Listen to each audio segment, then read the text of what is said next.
Greetings, everyone, and I'm welcoming you to another Foundational Friday experience through the Enlightenment and Transformation channel. I'm your host, Yuya Asan Anu, and firstly, I'd like to thank everyone for taking out the time, or your rationing of time, and space and energy to be here with us all during this session. In this episode, we'll be covering the concept of the Egun, otherwise known as the ancestors or ancestral spirits. This has been a highly requested show for maybe about a year now.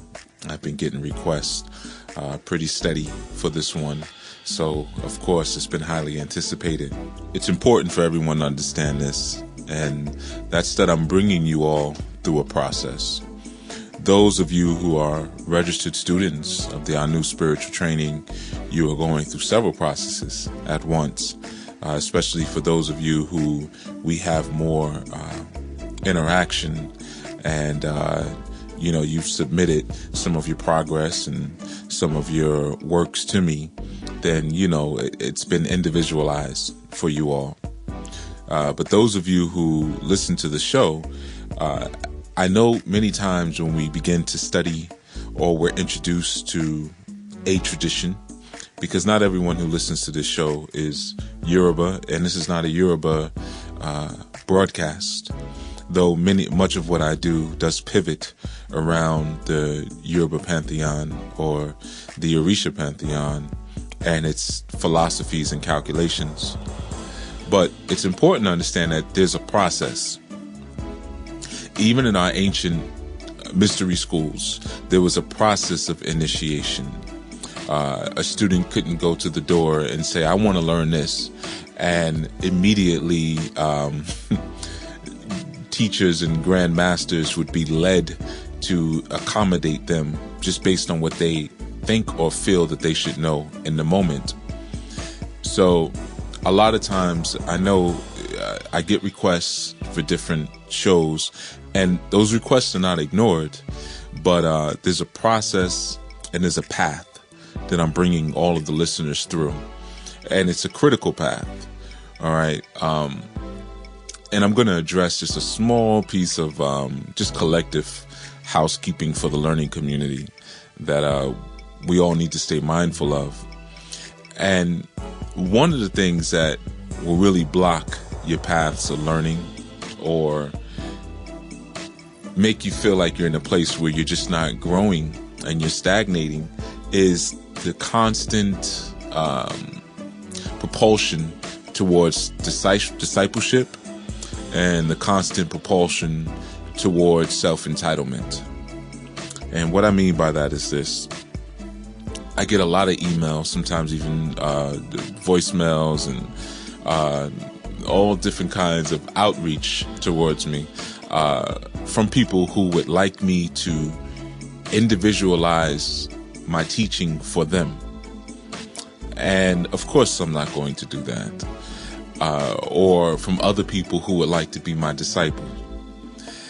By now, if you've listened I'd say at least to about 5 or 6 shows at least, but certainly the earlier shows, by now you would have realized that I am staunchly against anyone giving up their power to anything, whether it be another person or whether it be another entity or whether it even be an idea.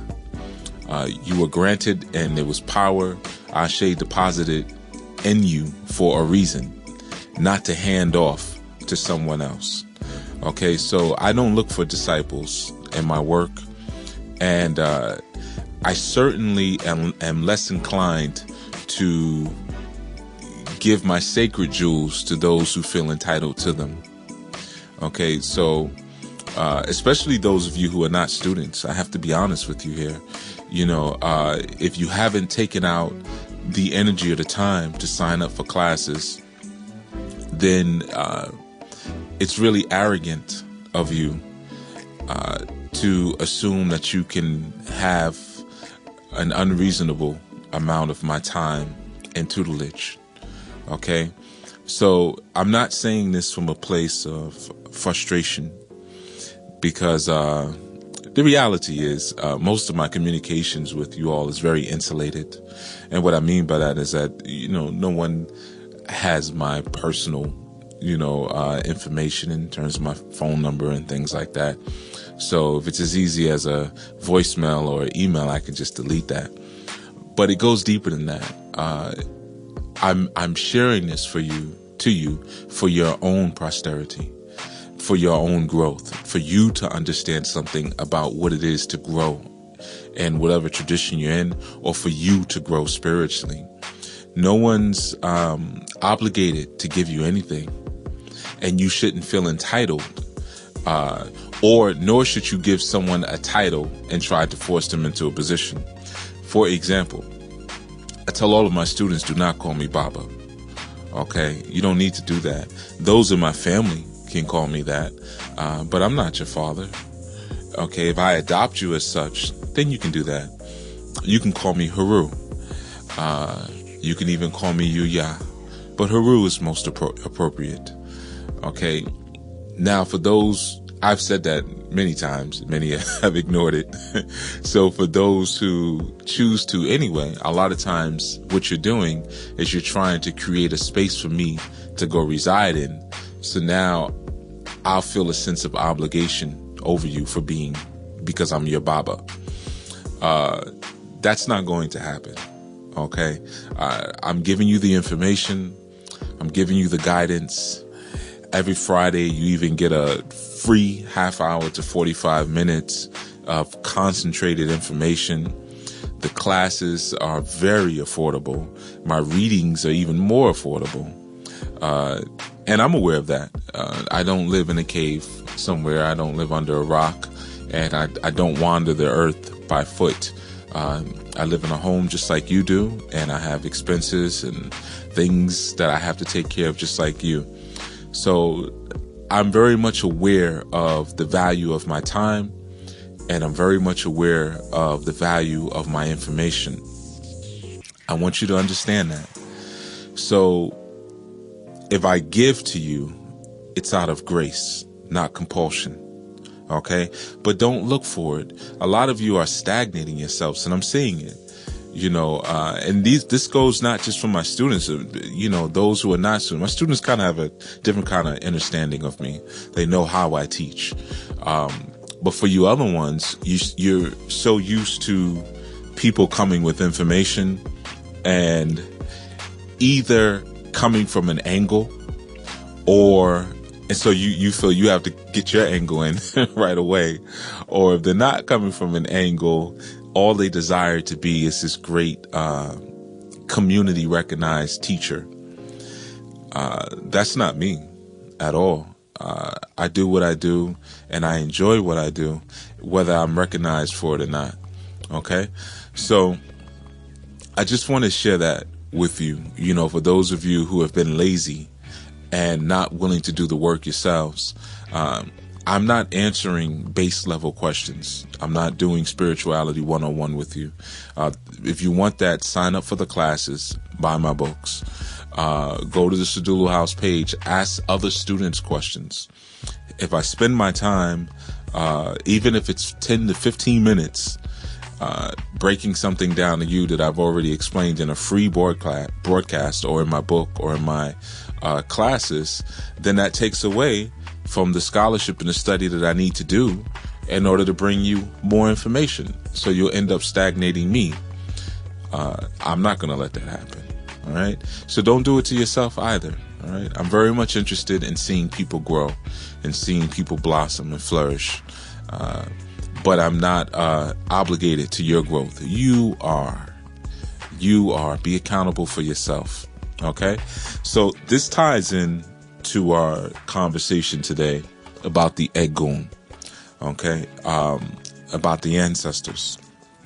A lot of you sometimes want me to speak about things about ancestors and Orisha because you want to see and understand what your obligation is to them.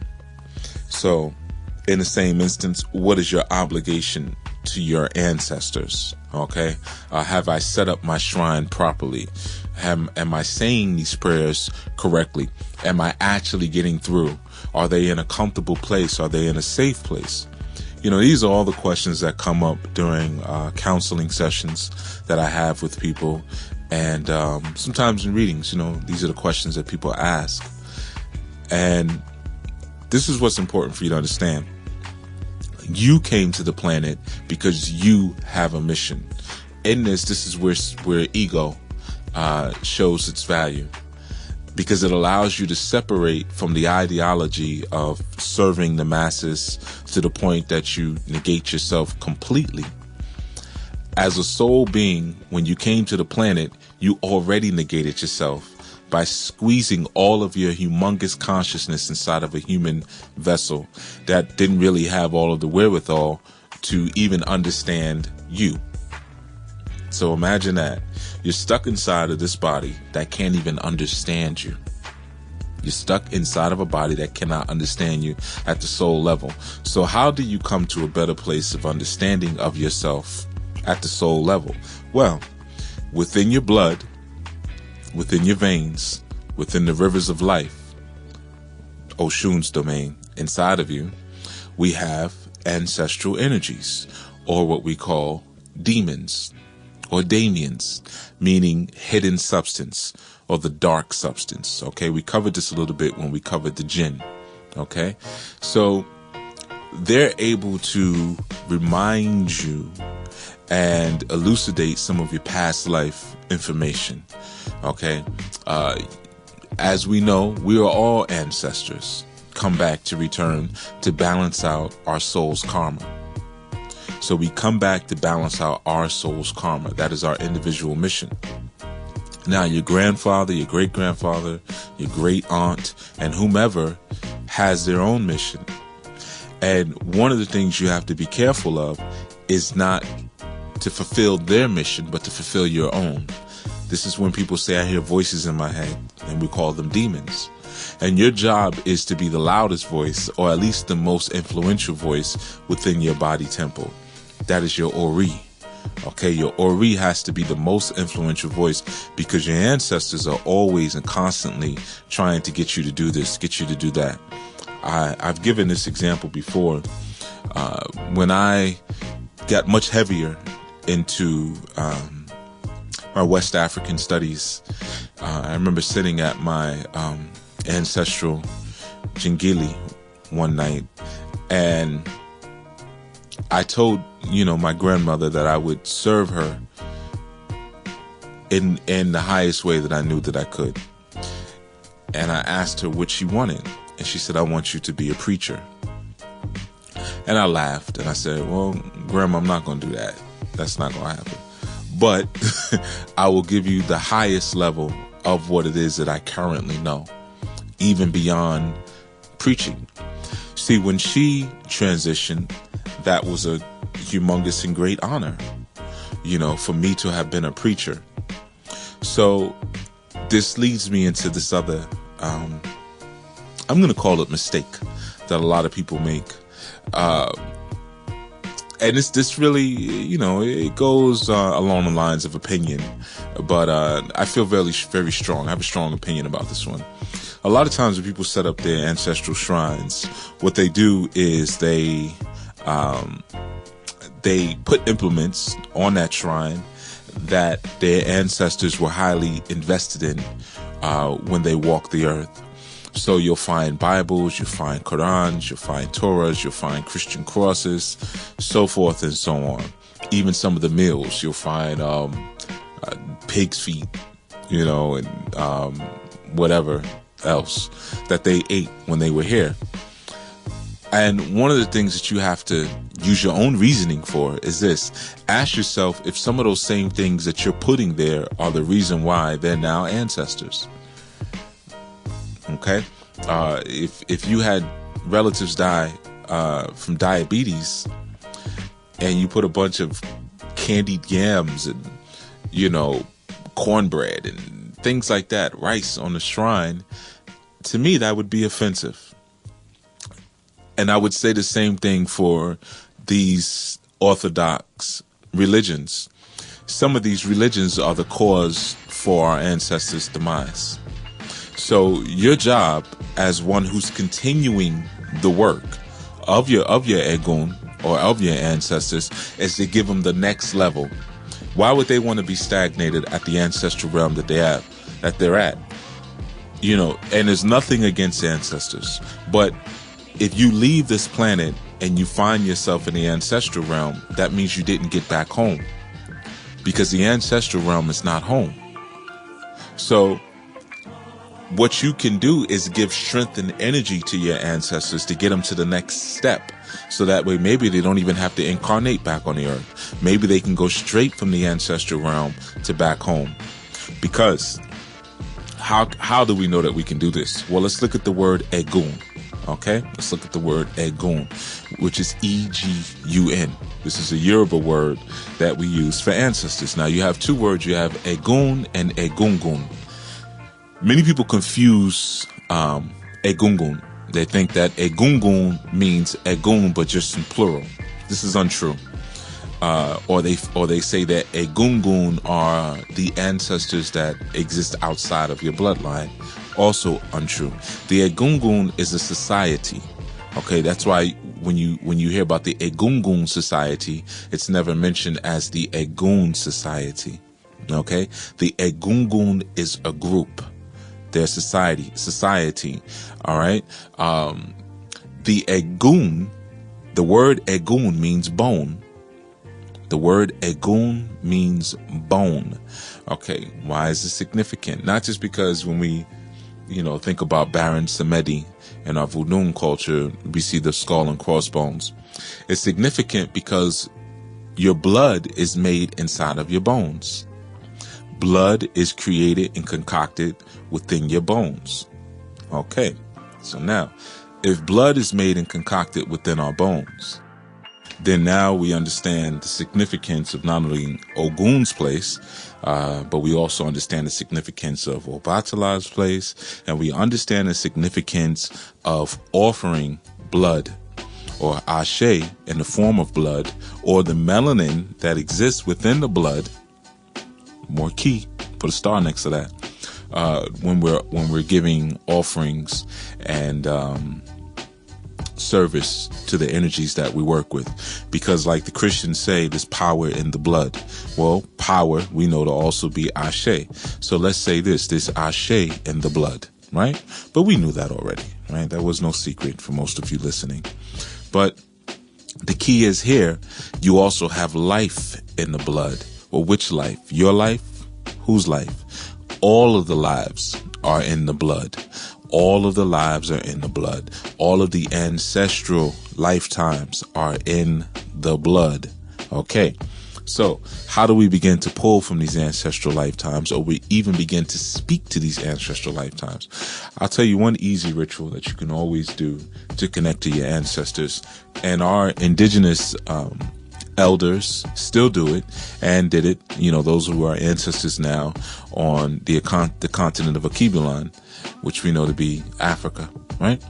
They would always perform dances and activities that their ancestors did, because in doing this, they became them. So at certain times of year, they would perform certain harvest dances, right? And this was a part of their tradition. So by repeating certain rituals and activities that are in alignment with your traditions, what you actually end up doing is you evoke the ancestors who performed those things before. So, for example, if my ascendants who come after me, let's say 100 years from now, say, we want to evoke Baba Haru, and we want to bring him forth, what could they do to bring me forth? Okay, well, they can play music, string instruments. This is my thing. They could play drums. They can do martial arts. They can do a radio show, right? They can do the things. They could do the things that I did that were sacred and ancient to me when I did them, and in that they become me, because I'm already one step right there anyway, because I'm in their blood. Why am I in their blood? Because I'm their Egun. Egun is bone. Bone is blood. Okay? So, This is very significant when we start looking at questions of, well, how do I establish my ancestral shrine? I'm going to start here when we speak about the logistics of an ancestral shrine, and I'm going to say grasping the root of divine power gives you a full layout on how you establish an ancestral shrine. But even phase 1 of our new spiritual training, it also goes into it. Okay, so between those two sources, you shouldn't have any more questions about how to establish an ancestral shrine. But what I am going to speak on is some of the dogma that comes along with establishing an ancestral shrine. Some tell you should have 9 candles, or you should have 7 candles. You should have 9 glasses of water, 7 glasses of water, 9 glasses of rum, 9 glasses of water. Again, a lot of this comes from Catholicism, especially when you're dealing with the rules. Okay, now I'm not knocking anyone's tradition. I'm really not, because I know the traditions that these come from, and some of these same things when I first started, I was taught as well. But ultimately, we have to recognize that we evolve. When we evolve, our Egun evolve. Don't keep them in the same place. That's a tragedy. Don't keep them in the same place. Well, when my Egun were here, they were this. So I have to put a Quran on the table. I have to put a Bible on the table. I have to put a plate of hog maws and McDonald's burgers on the table, because these are the things that they enjoy. Well, you'll hear less from your Egun when you do things like that. Why? Because your Egun really want to get to the next step, and they're going to go to the vessel that is moving. They're going to go to the maverick of the family that's moving and pushing beyond the herd and saying, no, we can evolve, we can be better, we can be more. So that's why some of you will say, well, I'm the only one in my family who's like this, and everyone thinks I'm weird, and so forth and so on, because the rest of your family is still repeating the lower base order activities that may have turned those people into ancestors before their time, or may not get them to the next level. Because remember, there's various levels of the astral plane, so therefore there's various levels of the ancestral realm. You have some of your ancestors who are still sitting inside of synagogues and churches waiting for Jesus to come back. Okay, you have other ancestors who are still standing on corners, okay, waiting to hit the number. They're still stuck in that mentality. One of the things that you can use to understand this is watch the zombie movies. Now, we know in the past couple of years we've had a humongous influx of zombie movies, at least in American pop culture. I can't speak for the rest of the world.